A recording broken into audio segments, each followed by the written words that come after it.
And we want to talk about satellite delivery, and the changes in the market that he observes from his point of view. There's also a lot of things you can discuss and ask about satellites in the fields of standardization, technology, and help me out there, audience, because you know more about this than I do. But I'm going to ask a few questions about Eutelsat and its business. But before we start, Cristiano, welcome to the floor. Thank you. Yeah. You are the SVP Global for Professional Video for Eutelsat. You've been in the company for many years. You've done video compression, you set up a video center at the Vatican, you did the Euro 2016, the Turin Winter Olympics, lots of big events before that. You worked at the RAI, you did super high vision, a long career in new tech, innovation, and getting content to people, right? Alright, let's roll the video so we have a bit of an impression of Eutelsat as well as a company.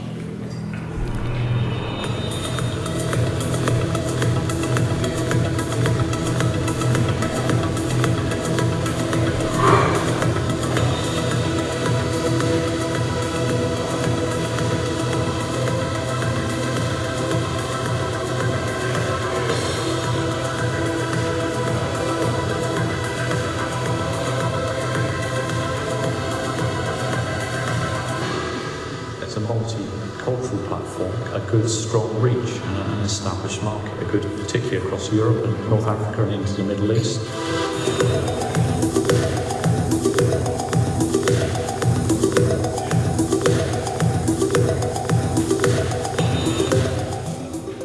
We wanted to reach our customers, both the end users and the cable operators, which were spread all over Poland. We came up with a very simple decision: go for Eutelsat and cooperate.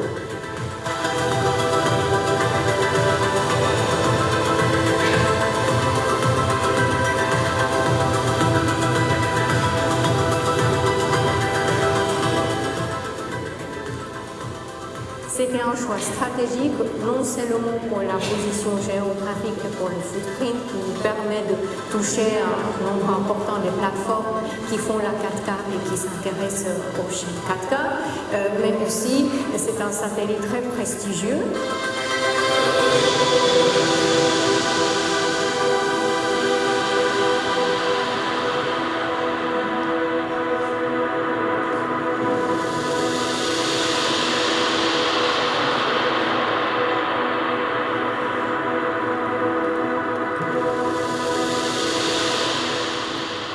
A real partnership is something like this, working together, trying to find out which are the challenges and helping side by side.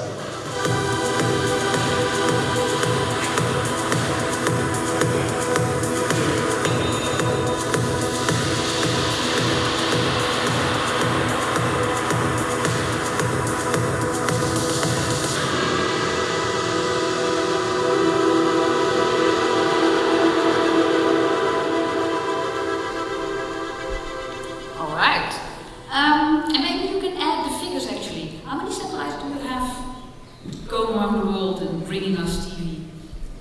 Yes, well, first of all, hi everyone, I'm Cristiano Benzi. Let's try to make this intervention the most interactive as we can make. Okay. So, and try to be entertaining and fun. Because we have so many interventions today, extremely interesting. So I would like, let's try not to make a Eutelsat advertising. The advertising is over, so you've seen it and you are done. So let's try to communicate something interesting. We as Eutelsat have a fleet of 34 satellites covering the world. Historically, as a satellite operator, we are stronger in Europe, which is our major market. We've seen this moving, talking about on bird, which is our Turkish eastern middle position, the most important one, 1,000 channels, half of them high definition. But we recently, with some acquisition, we have become an international operator covering the world today, following some acquisitions of other satellite operators. So let's say that we are a global satellite operator, and mainly our customers are the traditional linear broadcasters. So let's close the parenthesis. We don't talk anymore about Eutelsat, so don't worry, and try to be most informative as possible. Okay, well let me start here then. You've been involved with technology all your life. I read up on the history of Eutelsat. It's strange to realize that it feels like satellites have been there forever, but it's actually early 80s, right? It's not long ago that these satellites were launched. It's relatively, well, it's long ago, but it's in my lifetime, so it's not long ago. And it started as a public service as well. It was a government initiative, operated government, and only later became a business operation, right? Absolutely, absolutely. That's exactly the case. I'm unfortunately so old that I was there already when the satellite technology started in the 60s. Well, it has been 14 years, I would say, starting more or less with the 80s. Around the 80s, it was really the strong era of the satellite, and when satellites started to become mainstream. As you are saying, as a matter of fact, Eutelsat, which stands for European Telecommunications Satellite Organization, referred to organization. Eutelsat used to be an international organization of different national and European members for pushing, mainly it was at the time the activity of telecom and telephony. It then became we stopped being an international organization, we became a company on the market, when the broadcasting started over and we started making profit. That was against the status of an international organization, as a matter of fact.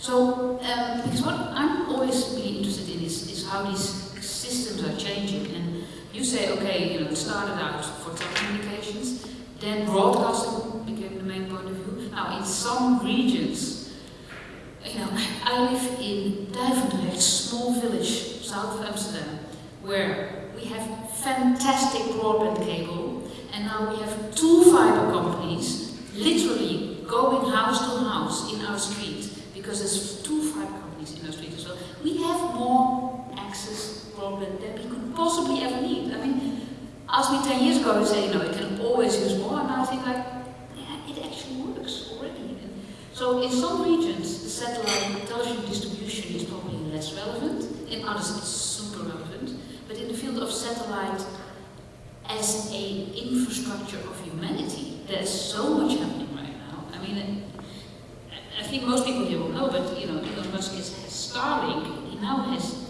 3,000, around 3,500 satellites, and 11,000 stations in Ukraine. So Ukraine is sort of using his satellite network. But he's aiming to have 42,000 satellites out there in the future. Yeah. And that will sort of be the whole new. So what is the most exciting thing happening in the world of satellites right now? And is Eutelsat also innovating in that space?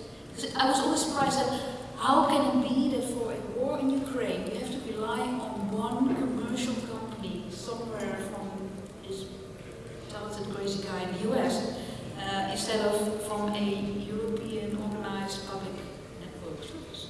Yeah. Just wondering what you think. It has nothing to do with television. I'll move to television after that. Yeah, there could be so many things to say, but what I'm going to say is it is not just relevant to Eutelsat, but there will be in the Eutelsat angle in what I'm going to say. But more in general, it's evident that the satellite broadcasting environment is coming to a consolidation, in particular in the most major markets like Europe. If you follow a bit the satellite market, you will see and realize that the major pay TV operators are consolidating their satellite offer. Sky Italia, which is our main customers, has reduced the number of transponders that they rent on satellites. Why? Because not only because there is an OTT which is taking off, but also because it's normal for a broadcaster which is starting with hundreds of channels to consolidate the market, because there are channels that at the end of the day very few people are watching, and it's not rentable to publish channels that do not have sufficient user base. So, but there are other markets, as we are saying, that where the satellite is still relevant. Latin America, where we are present, Africa, where we are present, and also our competitors are present. But in general, I'd say that the major market, the traditional broadcasting television is consolidating. What are satellite? Which are the main innovation that the satellite world is now going through? Well, first of all is what we call the flexible satellite. times have gone of satellite companies being able to launch. Consider that the satellite is something that requires a design which is taking 2 years, that require a launch, and it has a It requires a lot of money as well, right? It's very capital intensive industry. And it has a lifetime in the range of 15 years. So it's a bit in contrast with the modern time of technology. Consider this subject. So it's a significant investment. Time have gone of the satellite that is designed in 2 years and is providing for 15 years the same coverage, uplink and downlink. Today, the flexible satellite, thanks to technology, we're not spending too many words about that, but today the satellites are flexible in terms of coverage. They can uplink and downlink, reshape their coverage, target different regions. That's the first innovation. The second innovation is definitely, but we know it, the Starlink, the low orbit, Very small satellites as well. the small satellites, and in general the connectivity market. We, as Eutelsat, we are probably among the 3 major operators, satellite operators in the world. We are probably the one which has always historically been more focused on broadcasting. Yeah. Broadcasting has been doing for us up to 90% of our revenues. Today we are increasing, we are around 70% of our revenues are coming from broadcasting, the rest is connectivity and government. Yeah. We are investing on, like us, also our competitor SES, on MEO and LEO constellation. We have announced the merger with OneWeb, the company, the UK-based company.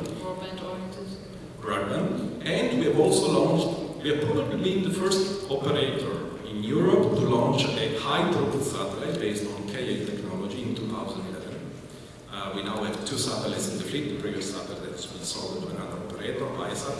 We now have 2 satellites, Connect and Connect HTS, specifically produced GEO satellites, so geostationary satellites, but specifically produced for the connectivity market, which are provided as a matter of fact. That's the biggest change. I mean, part of it is innovation for efficiency and longevity of the satellite itself, but the other part is the satellite not just for bringing broadcast channels to a big region, but also for the connectivity. Is that where the most innovative things are happening in satellite? Is that the direction where most satellite operators are going? Broadcast is consolidating, connectivity is the new buzz, and in particular, low orbit and medium orbit, not geostationary satellites. Our investment in OneWeb, SES investment in O3D, Starlink, Kuiper, Amazon, Elon Musk. Yeah, because 44,000 satellites. You just also start wondering, you cannot have too many satellite companies, right? Satellite is typically a technology which requires significant investments, so the actual operator are not thousands of operators. No. Even if I have to say that today, particularly in the market of low orbit satellites, the satellite itself, which is quite a tiny piece of equipment, a low orbit satellite today costs in the range of 1 million euro. The typical satellite, the geostationary satellite for broadcasting that we have been launching for so many years, costs 200 times that. Okay. And then you have the very small ones, right, that are only used for Internet of Things like application. They just pick up signals very low. Correct. They're this size. They're not. They are this size. Exactly. Yes, the traditional broadcasting satellite is a bit big. Yeah, it's some few meters. But I'm just wondering. I mean, now I'm sitting here as a citizen. So there's distribution of television content. There's connectivity. There's also obviously observation. There is. And that's partly governments, partly non-government. It's partly companies that are tracking their containers or whatever.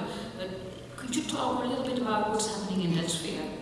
It's not a market where we are present or the observation. It is typically government funded. Government funded, yes, European Space Agency, different national space agencies. Sometimes it does happen that commercial satellite operators like us sign agreements with government companies for embarking on board at a certain. No, I know. Stop, because you're in this huge. There's a big group of companies in Europe trying to get to work for the European, for all of Yes. But it's a government contract, and all of you are working together for that one, right? I mean, that's basically every company. Yeah, it is where, So it feels a little bit like going back to a government-funded satellite service in a way, because it's military, it's security, it's... there is a part where typically the world of military satellites is managed by the different governments and different military national organizations. And the world of commercial satellites, as we do, is typically where commercial companies producing and selling satellites and renting satellite capacity. Okay, well, let's move back to television, because I mean, I have this feeling that we have, like, first we built this internet connecting everybody, and then we're building these networks in the ground where everything is connected, and at the same time we're building this whole satellite sphere, so we're building something there. But let's move back to TV, because there as well, as with, over the last 2 days, everybody has discussed this, it's the legacy model, then you have the IP internet-based model. They come together in some ways or other, you have to combine it. It makes new kinds of content delivery possible, and therefore a new kind of content market. A lot of people here work for the content market. But the same happens at distribution level, right? You have new kinds of standards that make new kinds of delivery possible. Maybe we can talk about how also in the satellite sphere you have these new IP, internet-based standards developing. Yeah, absolutely. Yes, I mean, that has been the main topic of this day and a half of discussions. Well, I don't have to repeat anymore. The non-linear way of consuming content, which is mainly based on IP protocol, has been, it's today normal usage and centered into the common habits. Satellite is typically, like digital terrestrial television, is typically a broadcasting way of transmitting media, one to many, that's our strength. And the other strength is the fact of having a lot of bandwidth and being capable to deliver quite important content. Consider that a typical generic satellite has a throughput in the range of 1 gigabit. And you have on top of your head something like at least 40 to 50, depends on the angle of sight, but 40 to 60 different orbital positions, where you have satellites on typically around 50 gigabit from your head.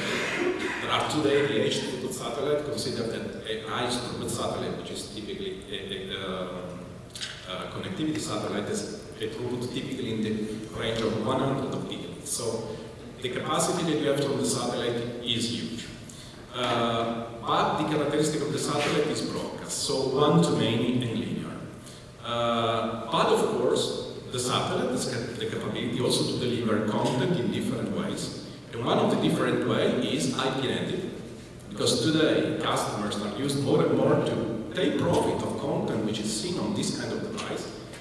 The satellite can be a way to transmit native IP content, in particular for broadcasting applications. We are very active together with our competitor SES in the promotion of a standard under the umbrella of the Digital Video Broadcasting Project Group, so it's going to become an ETSI standard, which is called DVB native IP. The name says everything. The idea is really to deliver through the broadcast channel, the satellite broadcast channel, but it's possible also to do exactly the same thing on the terrestrial broadcasting channel, content which is destinated to this kind of devices. How? Through the set-top box, which is becoming a sort of gateway, serving the traditional linear on the big screen, and the feeding via Wi-Fi these kind of devices. So the satellite would, beam to the set-top box, the signal gets picked up there. Correct. Correct. It's not like you have a satellite phone. What's the advantage? Well, the advantage is that you bypass typically the network of CDNs. That you are guaranteed a high throughput and a high bandwidth because the satellite is capable to deliver that. That you avoid the bottlenecks of the internet. In an OTT world, typically the internet, you rely on an internet which is an unmanaged network. At every moment you can experience a bottleneck, you can experience a failure. That is why television broadcasting on this kind of network and using that to be trade, so the quality of the video can decrease still to allow the video stream to come to this kind of device. Through satellite, you don't have those constraints because you are It's guaranteed high quality, so that also if it goes to 4K or 8K even, you can handle that. You know, because the quality of video in my lifetime at least is also, you know, exponentially higher. Right? That is correct. But as a matter of fact, 4K ultra high definition is a technology we are following very closely. We believe that satellite is probably one of the best distribution tools for delivering high quality content. Very recently, during the FIFA World Cup, the Italian broadcasters Rai Radio Televisione Italiana did a trial in collaboration with Eutelsat. They have since a few years permanent channel on Hotbird, Rai 4K, and it's important to say that probably, as far as I remember, it's probably the first example of a major public broadcaster which is investing on 4K and launching a permanent channel which is delivering 4K quality.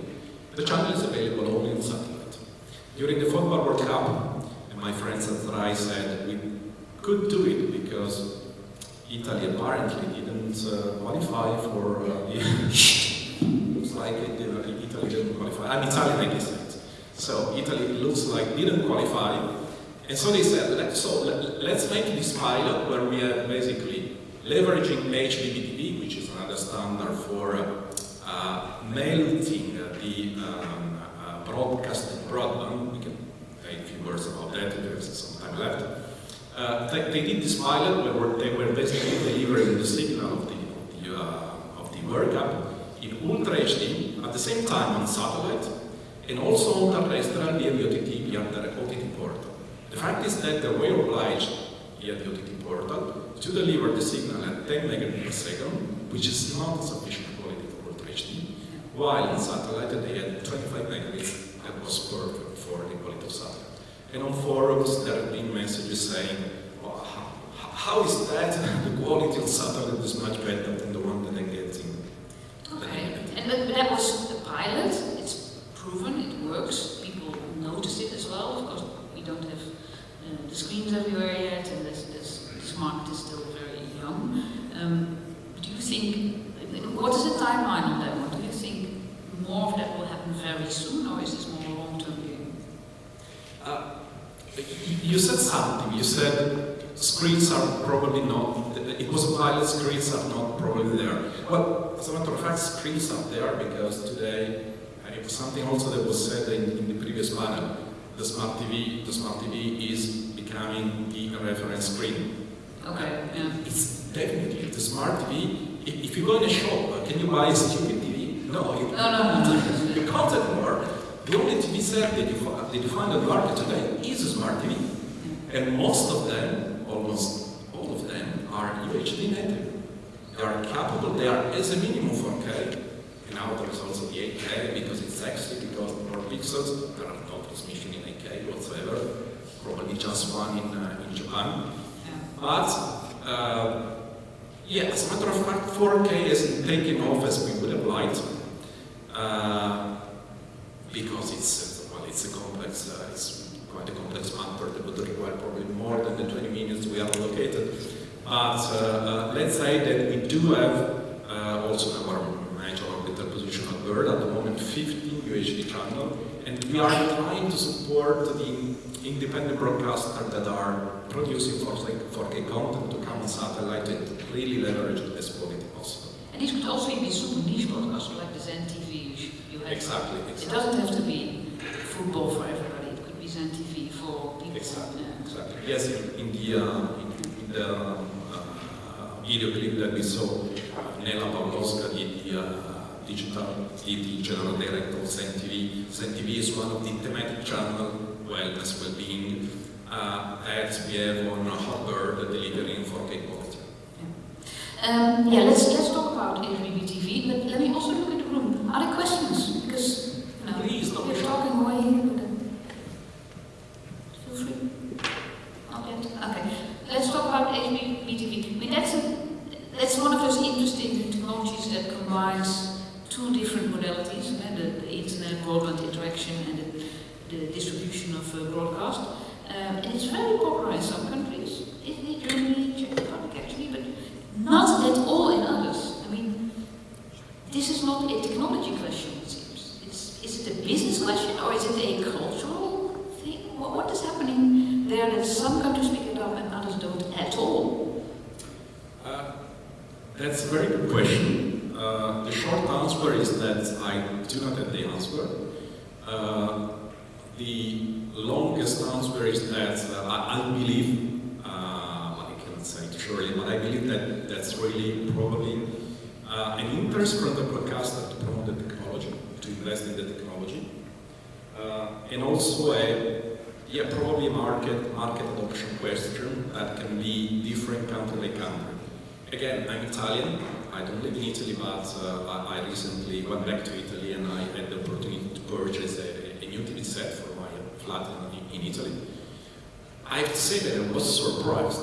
The TV set that I purchased, of course, was one of the smart TV set, 4K, etc. But almost every single national TV broadcaster today has implemented HbbTV. The Italian market is particular because it started with MHP, that was then discontinued, and it restarted with the new standard HbbTV, but today in the Italian market, practically every TV set is HbbTV 2.0, which is today the most advanced version of the operating system, because we can call it an operating system that is available. Almost everywhere, every channel that you see on the digital terrestrial, you have the pop-up window saying, do you want to restart the program from the beginning? You restart the program, and it's completely transparent for the user. You go on the internet and your program will start from the internet. You have very sophisticated EPGs. A colleague of Rai used to say that they've implemented sort of imaginary space of channels with an analogy of the complex numbers. There are the real channels, the real numbers, the real channels, which are the actual channels that are received via the digital terrestrial. But the EPG is actually made of many more channels, branded Rai, that are coming from another transport media, which is the internet. But that's completely transparent for the user. The user has an EPG, has programs, he chooses a program, and he doesn't know whether it's coming from the satellite dish, terrestrial television, or the internet. Yeah, it's a completely hybrid form of combining interactivity and broadcast. We almost have to wrap up actually. If you would give us a vision of where we will be in 5 years, for instance, what are the market developments that you think will grow very much and what will be questionable? We have an hour. Do we have 2 hours? Well, again, if you talk about the satellite is consolidating. Every operator is going through the telecom pivots. That's the demand of our new Director General, the telecom pivots, so our investment in OneWeb. Satellite operators will become more and more hybrid, television and connectivity. Constellation will become more and more hybrid, geostationary and lower mid and medium orbit. Television, I could speak for a few hours, but I have personal opinions in line with most of the topics which have been discussed in these days. What can I say? Let's think about what happened here.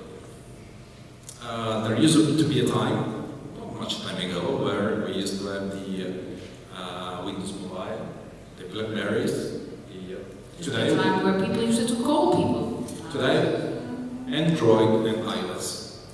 There was a slide presented by Victor yesterday, the Android TV, and Tizen Samsung, and WebOS LG. And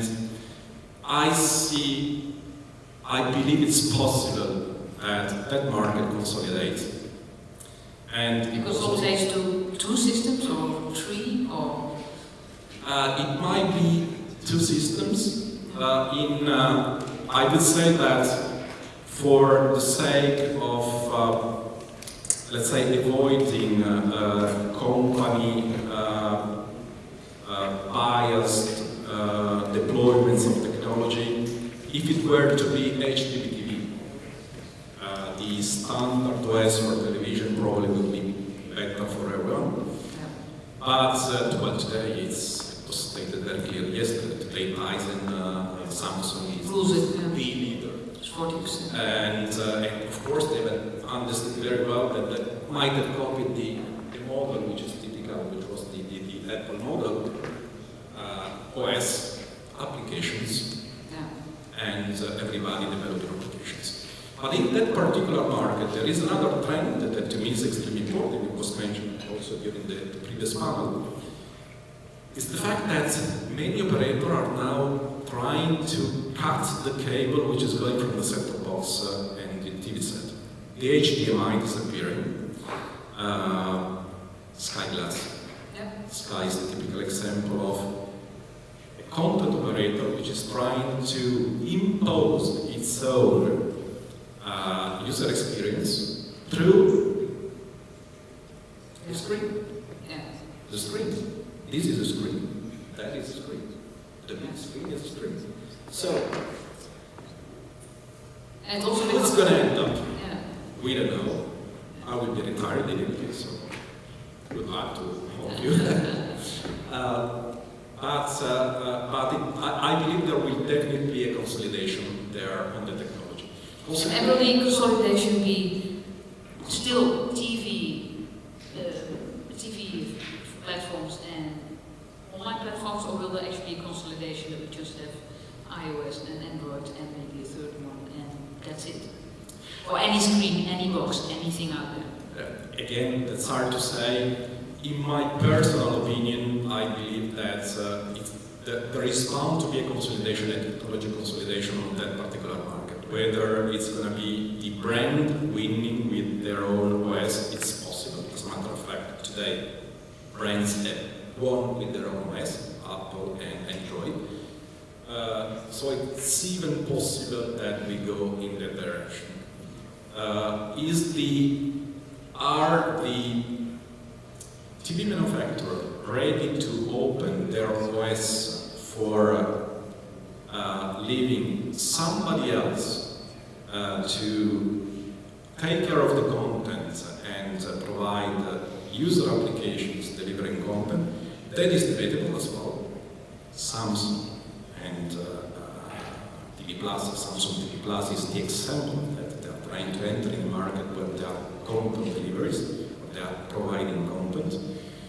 LG Channels is the same initiative to a certain extent. It's probably less popular than and there are a lot of operators which are now entering into the market fast, trying to impose their own applications for bringing a user experience based on. So, and then we actually have to remember that the other side of it is not the consolidation about which system will be the biggest and therefore will rule. It's more, will there be proprietary brand-related operating systems, or will we have more of an open standard that will be used by everybody that wants to enter this market of hardware, software, and content? Correct.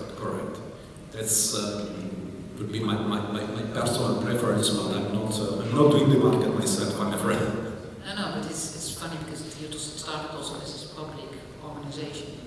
Now the organizations and the businesses are becoming so big that they're becoming commodities, they're becoming so important for us all that you almost feel like, oh, this should be open source because we all rely on it. Anyway, this is more a theoretical long-term discussion that applies to all technological innovation. For now, thank you so much.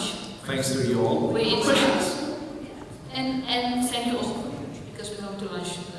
Thank you. You are all very welcome.